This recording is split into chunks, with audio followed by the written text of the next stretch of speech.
Have you ever wondered why some of the smartest people you know still seem to struggle with money, while others that have, let's just say, less intelligence are financially thriving?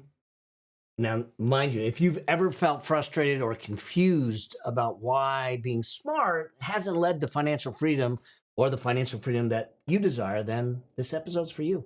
I'm going to uncover why intelligence alone doesn't equal wealth, and more importantly, show you the time tested principles that do.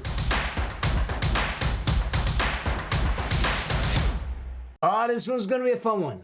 Have you ever wondered why some of the smartest people you know still struggle financially? It's often assumed that high IQ or being smart will automatically translate to wealth and financial freedom, and the reality is, nope. It's very, very different.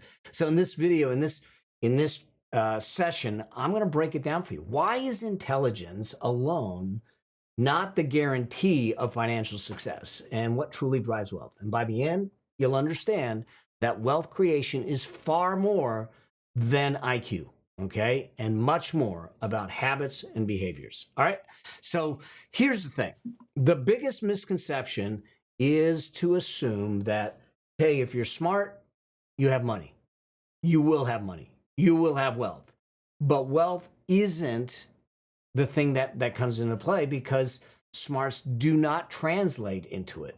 Being smart or having a high IQ doesn't create the skills, the habits, and the behaviors to create wealth.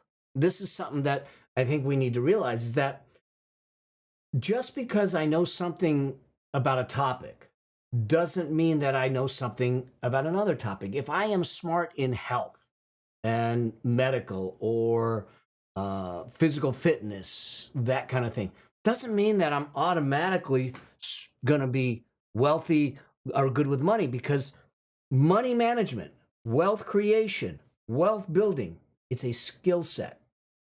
It's a knowledge base. Now, the beautiful thing is, it's not complicated. As much as people think it's complicated, it's actually really, really simple. Handful of principles, follow them. It's a recipe. Follow them properly, and you end up at the right result. But we need to be willing to learn those things. In fact, if you look at a study that was an Ohio State University study, that said while a higher IQ or intelligence allowed people to earn more on average, it didn't translate into wealth accumulation. It didn't predict wealth accumulation. And so what happens is that, yeah, because you have more smarts, you might have talents and skills in other areas. You may earn more money, but that doesn't mean that you're building wealth. I looked at someone's budget. This guy is brilliant. He's a neurosurgeon. He makes over $1 million a year, over $1 million a year. When I looked at his budget every month, he had less than $500 left. Less than $500 left, and only had $40,000 in a savings account. Y'all, making a lot of money because he's highly intelligent, highly skilled, very smart, but no wealth. It does not translate. Wealth is a different game. Wealth is a very different game. It is about what you do with the money and how you build it. In fact, it's less about how much you make. There is a study of 10,000 millionaires. 79% of them were first-generation millionaires. First generation. That meant that they didn't win it. They didn't inherit it. It wasn't gifted to them. They created it in their lifetime.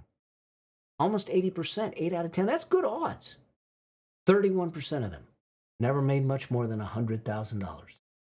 So it wasn't because they had huge incomes and all that. It was, if it's not about the income, what's it about? It's about what they did with the income. They understood the behaviors, they understood the skills, they understood the habits, and they had the emotional intelligence to make consistent decisions over time to drive their wealth. So smarts may help us with problem solving. They may help us with understanding, but they do not automatically translate to wealth. And so I think we need to look at it through a different set of eyes. So let's just look at this.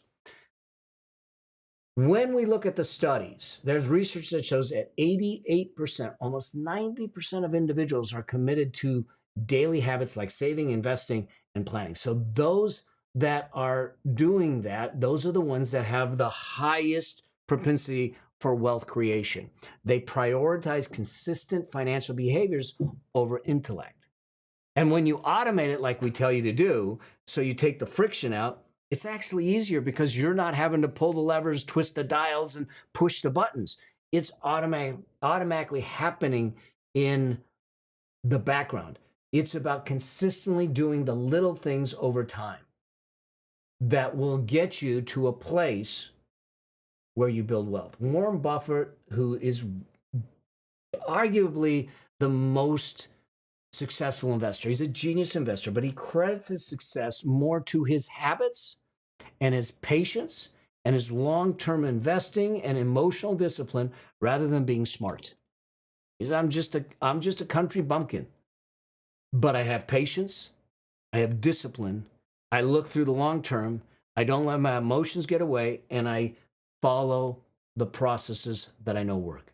That's what we need to do. So that's point number one, is that. Point number two is this. I think that there is some level of delayed gratification and discipline that's required. Now, if you've heard me before talk about this, I do not believe in the ultra restrictive deprivation kind of way of building wealth.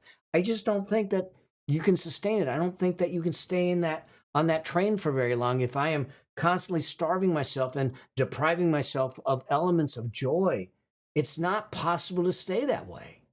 And so there is some delayed gratification. There is a fair amount of discipline, but along the way, I want you to still have joy. So that means that when we build your plan, when you build your plan, when you start to plan out your cash resource plan and your money machine master plan, when you do that, you have to, as a line item, have in there the things that actually bring you joy.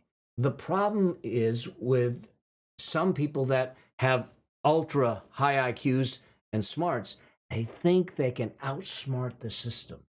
They think that they can shortcut it, fast track it. And the reality is that wealth isn't done fast.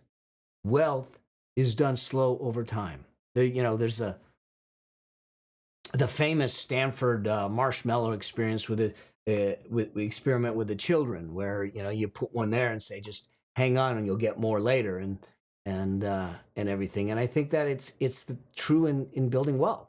So the question isn't to just put everything off for the future. The question is to be deliberate and intentional with what you're spending today, investing today, so you can have a good today and a phenomenal future. Okay. Make the commitment. This is your action step here. Make the commitment to make savings and investing for the long term a priority. Follow the wealth priority ladder. Follow a process that's proven over time. Stop looking for get-rich-quick schemes and ways to do it. The promises that are out there on the internet and TikTok and all that craziness. No, forget it. All right, that leads me to point number three. Emotional intelligence and decision-making are huge. Daniel Goleman's findings in emotional intelligence, he says, I think they come into play here. He says, it's about understanding and managing your emotions, and especially when it comes to money. Here's what I know. When your emotions get involved in financial decisions or money decisions, those decisions are never good. Very rarely are they good. When your emotional intellect emotions go up, your financial intellect goes down. It's what happened to me in the Ponzi scheme. This guy, who ran the Ponzi scheme, knew how to stroke my emotions.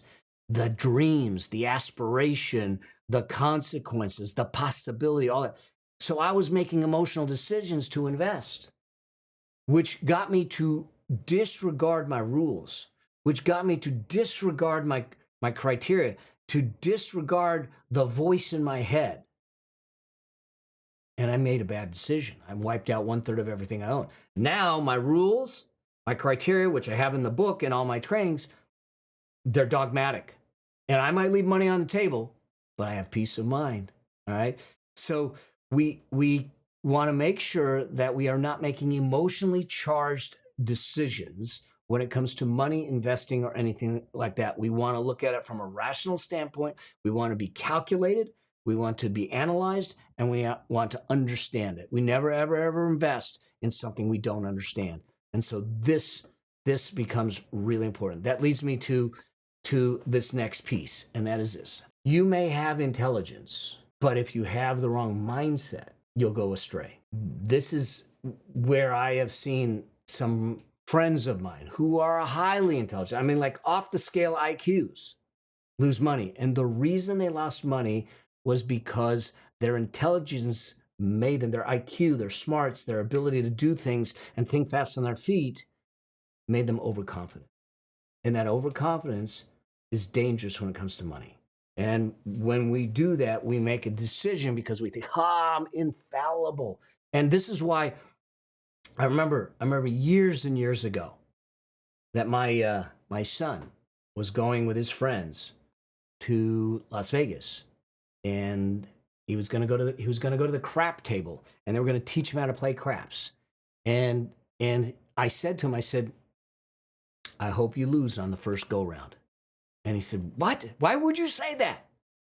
And why I said that was not because I wanted him to lose money, but because I knew that if he won, the level of overconfidence to go in bigger would pull him in if he wasn't careful. And by losing on the first hand or the first run, he would have the opportunity to reflect and to be more, let's just say, discerning as he did that. So overconfidence can destroy us on the path to financial freedom because it's dangerous in doing that. Now, there's the other side of it, of not overconfidence, is that you have these smarts and this intellect, so you want to analyze it every ounce. You want to have every possibility. So now instead of making a decision out of overconfidence, you don't make a decision out of paralysis. And this is another reason why a lot of smart people, high IQ people, don't necessarily build wealth, because they're spending all their time analyzing. They don't want the risk, and so they're unable to make a decisive decision and action. Listen, there is no such thing as zero risk when it comes to investing and building wealth. You're going to take risk. The thing is that it needs to be calculated risk. You need to rest on proven strategies, proven processes, and proven frameworks that have withstood the test of time. But spending all our time analyzing but not making a decision doesn't get us there. We're on the sidelines or we're in the stands observing everyone else, but you're not participating. You have to be on the field in the game of wealth building to win the game, to even be playing the game. So I have analyzed things a lot of times, and I have sat on the sidelines. I've decided not to do things, but I've also won big. I've also lost big. The question is that in the loss, did you learn something? And that now, if you follow my rules, the loss, it's going to piss you off. Like, am I going to lose money? Yes, I'm going to lose money because I'm invested. There's risk. I mean, but in the long term, I will go up. The markets always recover, and the markets, 8 out of 10 years go up. If I follow the rules, I will have more wins than I have losses. And the losses will be smaller. Yes, it'll piss me off. Yes, I'll be in a bad mood. Yes, I might eat bad food for a day, but it isn't going to destroy me financially. And that's where you start to look at it and say, I'm going to analyze it to a point where I answer all the key questions, and then I'm going to make a decisive decision. I'm either in or I'm out, and I know my exit points, and I know my alternatives before I get in the game. And that's it. So that's where I think it starts to get in the way. The other side of that is then to realize that when we're talking about investing, it is about a long-term game. It's not short. I'm not trying to catch the quick upswing in the next 30 days. That's trading. I'm talking about long-term investing. And when you look at the long-term picture, like I said, the market goes up 8 out of 10 years. So as long as I'm looking long-term, the probability of my success goes up every year that I hold on. Okay?